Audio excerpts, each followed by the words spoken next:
Sandhan. All Gujarat Integrated Classroom. સેટેલાઇટના માધ્યમથી જોડતી કડી એટલે સંધાન.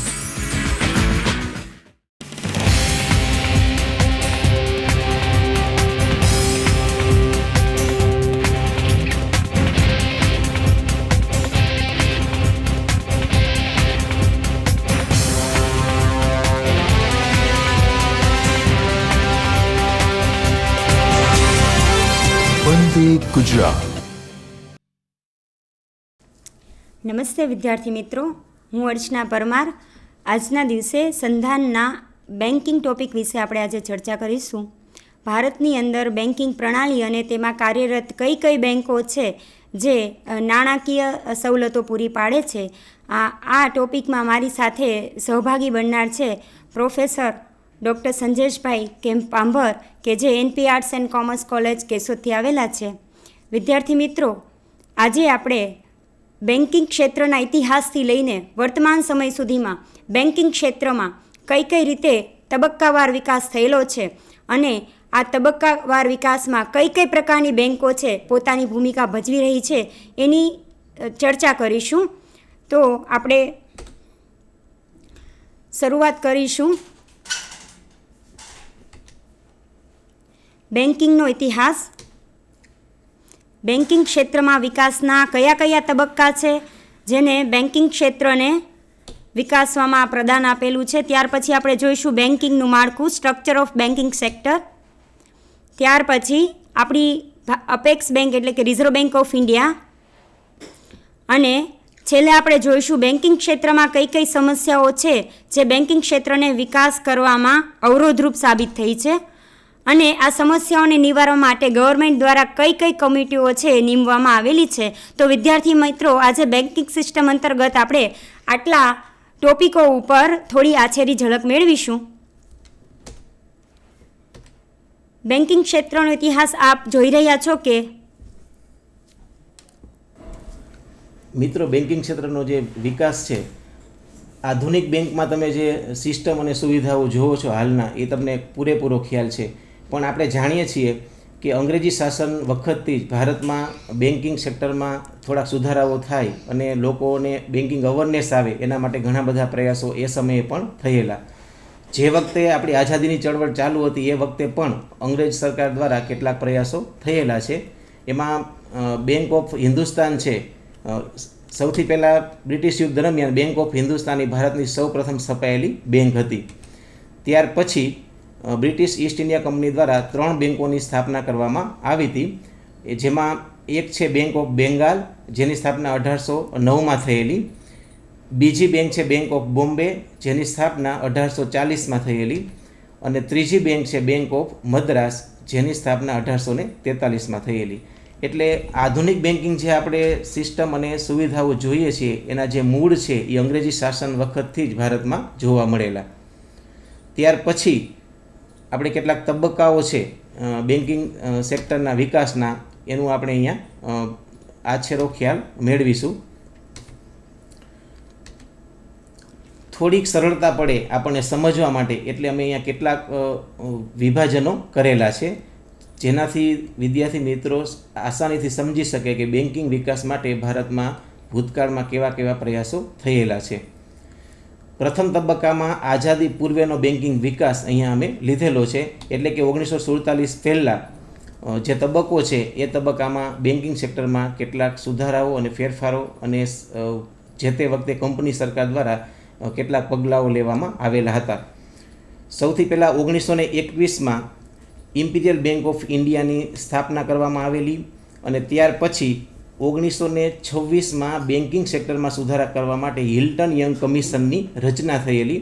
અને હિલ્ટન યંગ કમિશને જે તે વખતે ભારતમાં એક કેન્દ્રીય બેંક હોવી જોઈએ એવી રજૂઆત કરેલી. એને કારણે આપણા દેશમાં કેન્દ્રીય બેંક માટેની વિચારણાઓ શરૂ થયેલી.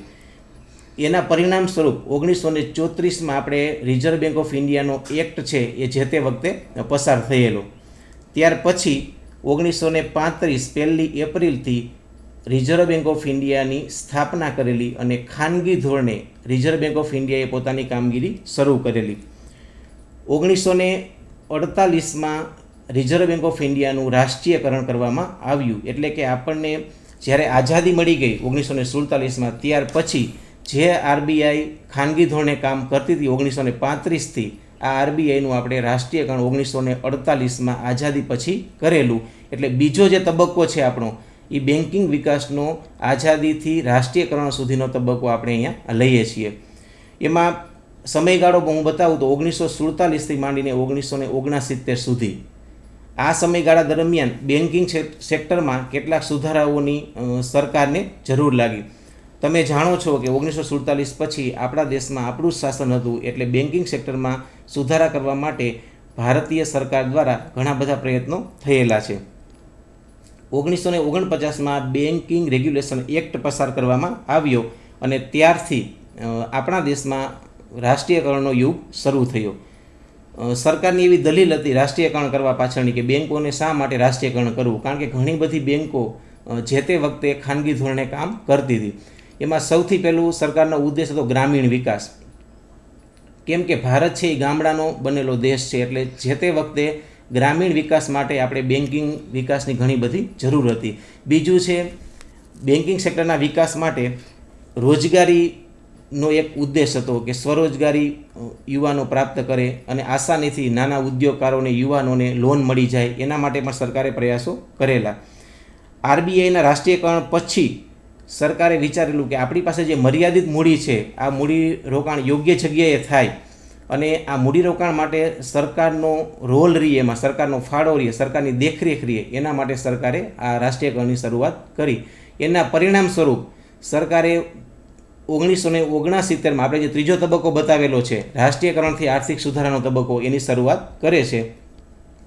19 જુલાઈ 1969માં સરકારે સૌથી પહેલાં 14 મોટી બેન્કોનું રાષ્ટ્રીયકરણ કરેલું અને ત્યાર પછી 1980માં 6 બેન્કોનું રાષ્ટ્રીયકરણ થયેલું.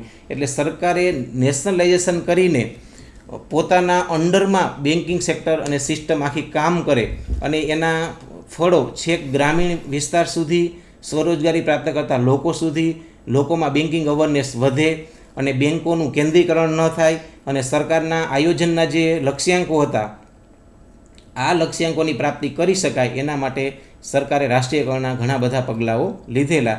એટલે 1969થી 1991 સુધીનો જે આપણો સમયગાળો છે, એ બેન્કોના રાષ્ટ્રીયકરણનો સમયગાળો હતો. ચોથો અને છેલ્લો તબક્કો જે આપણે દર્શાવીએ છીએ, એ આર્થિક સુધારા પછીનો તબક્કો છે.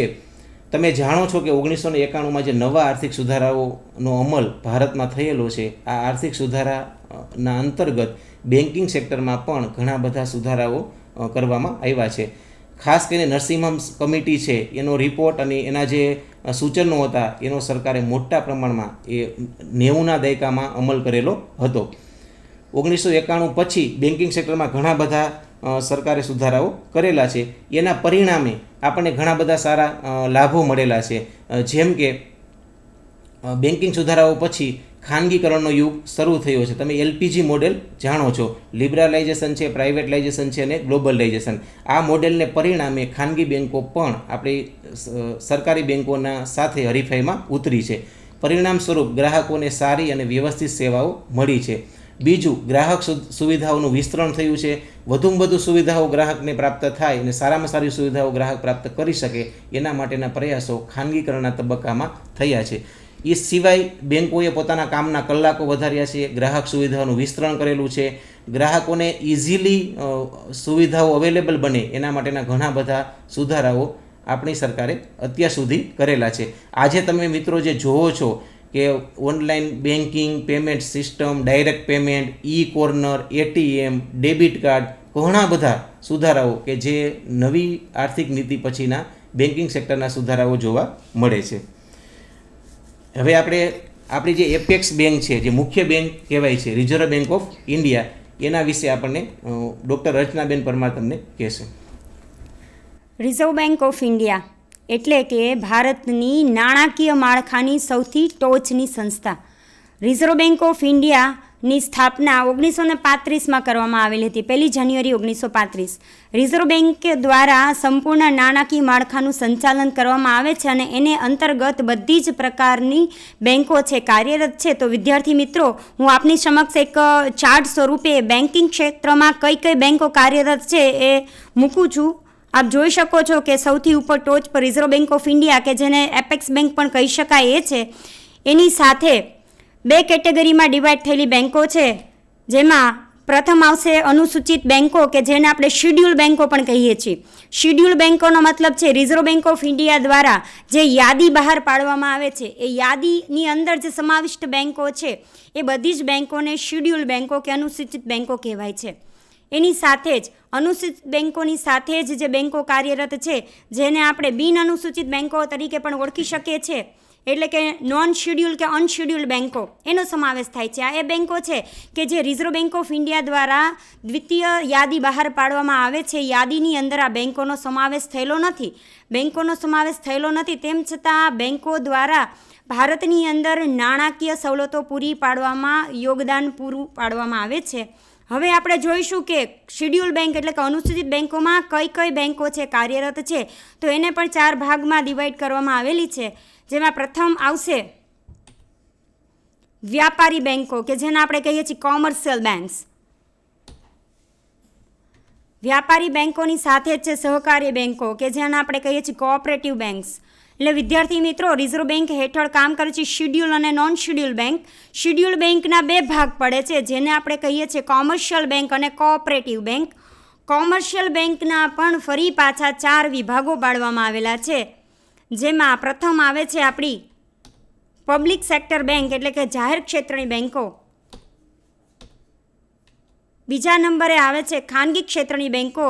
હમણાં જ મારા લેક્ચરમાં સહભાગી પાંભર સાહેબે વાત કરી એમ, લિબરલાઇઝેશનના તબક્કા બાદ, એટલે કે એલપીજી રિફોર્મ્સ ભારતમાં 1991થી અપનાવેલું, ત્યારબાદ ખાનગી ક્ષેત્રની બેંકોનો પણ એટલી જ હદે વિકાસ થયેલો છે. અને એની સાથે જ દેશની બહારની એટલે કે વિદેશી બેંકોનું પણ ભારતીય બેન્કિંગ પ્રણાલીમાં મહત્ત્વનું સ્થાન છે, જે 3જા નંબરે છે વિદેશી બેંકો, અને એની સાથે છે પ્રાદેશિક ગ્રામીણ બેંકો. તો વિદ્યાર્થી મિત્રો, આપ ચાર્ટમાં જોઈ શકો છો સંપૂર્ણ બેન્કિંગનું સ્ટ્રક્ચર, મતલબ કે કેટલા પ્રકારની બેંકો છે એ ભારતની અંદર કાર્યરત છે. શિડ્યુલ, નોન શિડ્યુલ, શિડ્યુલની અંદર કોમર્શિયલ અને કોઓપરેટિવ. કોમર્શિયલના પાછા 4 વિભાગ પડેલા છે: public sector banks, private sector bank, foreign banks અને રિજનલ રૂરલ બેંક્સ. સહકારી બેંકો પણ ગ્રામ્ય ક્ષેત્રે કામ કરતી સહકારી બેંકો છે અને શહેરી ક્ષેત્રની સહકારી બેંકો છે. તો વિદ્યાર્થી મિત્રો, આ એક પ્રકારનું માળખું છે જેમાં વિસ્તારોને અનુરૂપ સરકાર દ્વારા છે જુદી જુદી પ્રકારની બેંકોની સ્થાપના કરેલી છે. આ બધી જ બેંકોની અંદર સંપૂર્ણ સંચાલન કરનાર એ છે આપણી reserve bank of India. Reserve bank of ઇન્ડિયાની સ્થાપના 1935 1 જાન્યુઆરી 1935માં કરવામાં આવેલી હતી. ત્યારે સંપૂર્ણપણે ખાનગી બેંક હતી.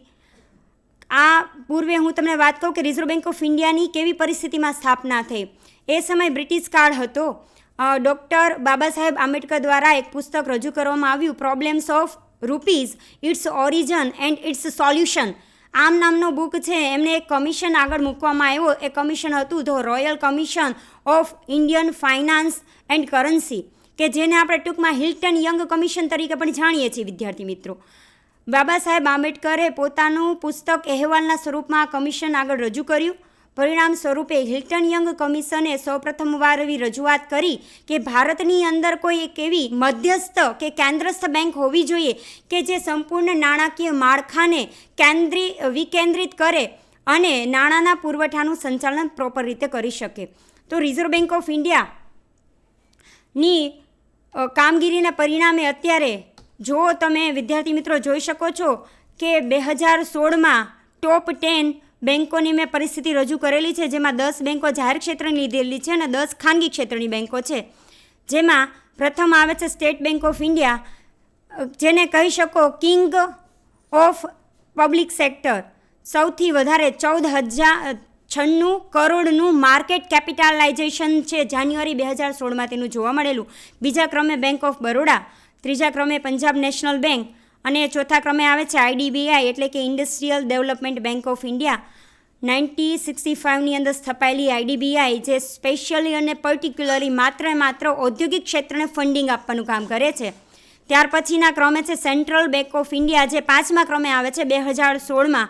Central bank of India it's the oldest bank કે જેને સૌપ્રથમ ભારતની અંદર ક્રેડિટ કાર્ડ લોન્ચ કરવાનું કાર્ય કરેલું હતું. ત્યાર પછી આવે છે Canara bank, union bank of India, bank of India, syndicate bank અને ઇન્ડિયન બેંક. આમાં વિદ્યાર્થી મિત્રો પંજાબ નેશનલ બેંક છે એ CSR એટલે કોર્પોરેટ સોશિયલ રિસ્પોન્સિબિલિટીના ભાગરૂપે donation camp, blood donation, tree plantation જેવા પ્રોગ્રામોનું પણ આયોજન કરે છે. તેની સામે તમે જુઓ તો ખાનગી ક્ષેત્રની બેંકો પણ પાછળ રહી નથી. એમાં પણ ટોપ 10 બેંકોમાં આવે છે HDFC, ICICI, axis bank, Kotak Mahindra bank, Indus bank, yes bank, ING Vysya bank, federal bank, JK bank અને કરોડ વૈશ્ય બેંક.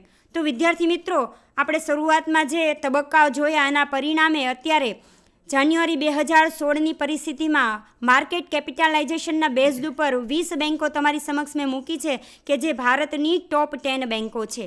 અને આ બધાનો શ્રેય જ્યાં છે રિઝર્વ બેંક ઓફ ઇન્ડિયાની નીતિને. રિઝર્વ બેંક ઓફ ઇન્ડિયા શું કામ કરે છે અને કેવી રીતે સ્થપાણી છે આપણે જોઈશું.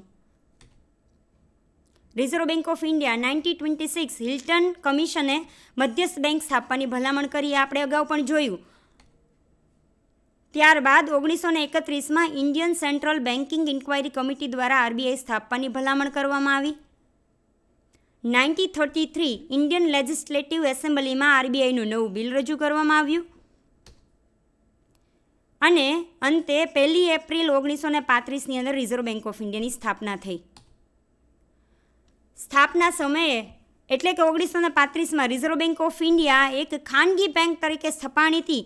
પણ જ્યારે બધી જ બેંકોના ખાનગીકરણની શરૂઆત થઈ ત્યારે 1949માં શરૂઆત રિઝર્વ બેંક ઓફ ઇન્ડિયાથી થઈ. એટલે કે 1949થી reserve bank of India it's a nationalise bank. Central office 1935માં એટલે કે સ્થાપના સમયે કલકત્તામાં હતી અને ત્યાર પછી એને મુંબઈમાં શિફ્ટ કરવામાં આવી. એટલે વર્તમાન સમયમાં એનું હેડક્વાર્ટર મુંબઈ છે. શું છે રિઝર્વ બેંકનું કાર્ય? તો આપ લોકો જાણો છો એમ રિઝર્વ બેંકનું કાર્ય છે નાણાંને બહાર પાડવું અને બેન્કિંગ પ્રણાલીનું ટોટલ નિયમન કરવું.